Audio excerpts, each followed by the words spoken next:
এইଠିକାର ନିଆଳି local ନେତାମାନଙ୍କୁ ପଚାରନ୍ତୁ ଯେଉଁମାନେ ମୋ ସାଙ୍ଗେ ସେତେବେଳେ ବି ଥିଲେ। ସେ ଏଠିକାର ବିଡ଼ିଓ ଯାଇକିରି ଇଲେକ୍ସନ୍ ବେଳେ ମୋତେ ଟଙ୍କା ନେଇକିରି ଟଙ୍କାଟା ଦିଅନ୍ତୁ ବା ଆମେ ନେଉ ବୋଲି।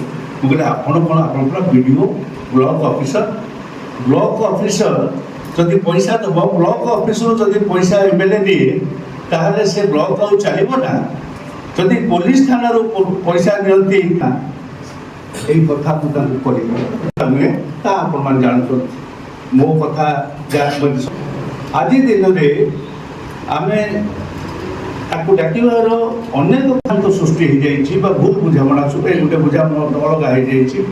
ଏଠିକି ଆମେ ସମସ୍ତେ ଜଣେ ଯୁବ ଇଞ୍ଜିନିୟର ପ୍ରାର୍ଥୀକୁ ନିଷ୍ପତ୍ତି ନେଇଥିଲେ ଯେ ଜଣେ ଶିକ୍ଷିତ ଯୁବକ ପ୍ରାର୍ଥୀଙ୍କୁ ଆମେ ପ୍ରାର୍ଥୀ କରିବା। କଂଗ୍ରେସର ସୁପୁତ୍ର ଲିପୁ ତାଙ୍କୁ ଆମେ ପ୍ରାର୍ଥୀ କରିବା ବେଳକୁ ବାଛିଦେଲେ। ଏ 2 ମାସ ତଳର ଘଟଣା, ଏକଥା ମଧ୍ୟ ସାମ୍ବାଦିକମାନେ ସେତେବେଳେ ଜାଣିଛନ୍ତି, ଯେଉଁମାନେ ବନ୍ଧୁମାନେ ଥିଲେ। ସେଥିରେ ମୁଁ ଥିଲି ଉପସ୍ଥିତ। श्रीकांत लेंका, साधारण संपादक, प्रदेश कांग्रेस कमिटी ओडिशा। आमे युव प्रार्थी की लॉस करिनु।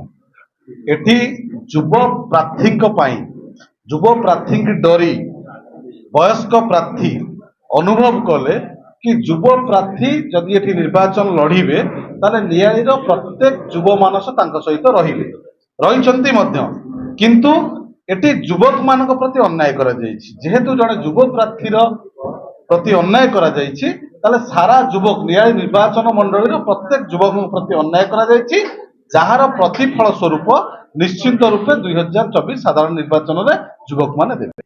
निश्चित रूपे अन्याय करा जायछि। शासक दल करिसंती, शासक दल शासक जो सरकारी कळ अछि एमा निश्चित रूपे करिसंती। चक्रांत करिवार कारण जेहेतु आमे पूर्व डिक्लेरेशन आम अर्थ राष्ट्र मंत्री पंचानन कानूनगो रवि मल्लिक सहित आम एक विराट सभा करूँ सेठी ओपन पेंडाल डिक्लेरेशन करूँ कि ज्योतिरंजन मल्लिक आम प्रार्थी हेले। सेबेठारु से नियाळीर घरे घरे परिचित थिले और नियाळीर प्रत्येक जनसाधारण प्रिय पात्र होते। कांग्रेस प्रार्थी को भय करी शासक दल एवं सरकारी कल निश्चिंत रूपे तांकर प्रार्थीपत्र को किपरि भाव में कटाଯିव, तेणु भोटर लिस्ट ना काटी। देखु वर्तमान निर्वाचन पर्व, निर्णायक भूमिका नेबे भोटर माने, नियाळी अंचल साधारण जनता। तेणुक एटी जहाँ निर्णायक भूमिका नेबे जनता जनार्दन नेबे। जनता जनार्दन को ऊपर आम मानकर दलर पूर्ण विश्वास और भरोसा अच्छी। आम आशा और विश्वास रखीचु जहाँ प्रति अन्याय होती, जो परिवार प्रति बारंबार अन्याय करा चली, बापा आज रोगाग्रस्त आर्त मल्लिक किभरी लोक कौ टाइप लोक नियाळीर अंचल प्रत्येक जनसाधारण जानिचंती। आज तांको बापा शज्या साई तांको पुओ प्रति अन्याय करा जाउची। तेणुकरी यही परिप्रेक्षी रे स्वामीर सम्मान एवं पुओ प्रति हेतिबा अन्यायर प्रतिरोध करिबा पाई, अन्याय को मुकाबिला करिबा पाई, नियाळीरे चालिथिबा षडयंत्र को हटेइबा पाई, नियाळीरे चालिथिबा दुर्नीति शासन को लोप करिबा पाई तांको मां अंटा भिड़ी निश्चित रूप नियाळी माटी को आसिचंती। नियाळी माटीर साधारण जनता सेवा करिबा पाई, कारण आपण माने जानिचंती सबुबेले से परिवार साधारण जनता सहित थांती, लोक मानक सहित थांती, नियाळीर सेवा करिबा पाई थांती। जेतेबेले सुजोग तांको पुओ को मिलुनी, तांको स्वामी को मिलुनी, तेणु निजे अंटा भिड़ी बाहर को बाहरिचंती नारी मानकु उत्साहित करिबा पाई, नारी मानकु जागृत करिबा पाई, युवक मानक प्रति हेतिबा अन्यायर प्रतिशोध नबा पाई से नियाळी माटी रे पुणी पुनर्बार आसिचंती। कांग्रेस दल पुनर्बार तांको ऊपर आस्था विश्वास रखिछि एवं तांको कांग्रेस प्रार्थी रूपे स्वीकार करिछि। हाथ चिन्ह रे से निश्चित रूपे निर्वाचन लड़िबे। 2000 साधारण निर्वाचन रे निश्चित रूपे विजय लोक जानछंती। देखंतु सोशल पंचानन कानून अच्छे से बिक्री हुअंती, से गोटे मूर्ख आउ अधिक कहबे से गोटे तुम कहीकि जहाँ तुम कर रिपीट दैट ऑल्सो, कारण शुणा सोशल मीडिया को I don't consider, I consider you all. ठीक है, नियाळी रे विधायक प्रार्थी परिवर्तन हेबे जो 15 वर्ष धरि अराजकता शासन चलै।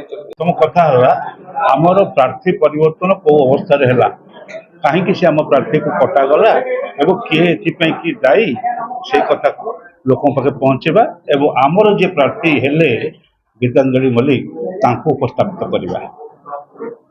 पटनायक जड़े पार्लियामेंट को पठे आपणकर प्रमीला विषय को आज नियाळी निर्वाचन मंडली से जड़े महिला प्रार्थी 50 वर्ष पर जहाँ कहते शिवानंद 50 वर्ष तले आम पठेलु क्या सुधांशु मालिनी राय को ଏବଂ ମୋର ବିଶ୍ୱାସ 50 ବର୍ଷ ପରେ ଆଉ ଜଣେ ମହିଳା ପ୍ରାର୍ଥୀଙ୍କୁ ଆମେ ବିଧାନସଭାକୁ ପଠାଇବୁ। ସେ ହେଉଛନ୍ତି ଗୀତାଞ୍ଜଳି ମଲ୍ଲିକ। ସବୁ କଥା କହିଲି ପୁରା କାରଣ ଗୁଡ଼ିକ ମୁଁ ଜାଣିନାହିଁ, ହେଲା ଜାଣିଛି। କାରଣ ପାଇଁ ଇନକ୍ୱାରି କମିଟି ବସିଛି, କାରଣ ମୁଁ ଇଲେକ୍ସନ କମିଶନ ପାଖରେ ଅଭିଯୋଗ କରାଯାଇଛି ଆମ ତରଫରୁ, ଏବଂ ସେମାନେ ଇନକ୍ୱାରି ହେଲେ ଜଣାପଡ଼ିବ ପ୍ରକୃତରେ କିଏ ଆ ପଛରେ ଦାୟୀ।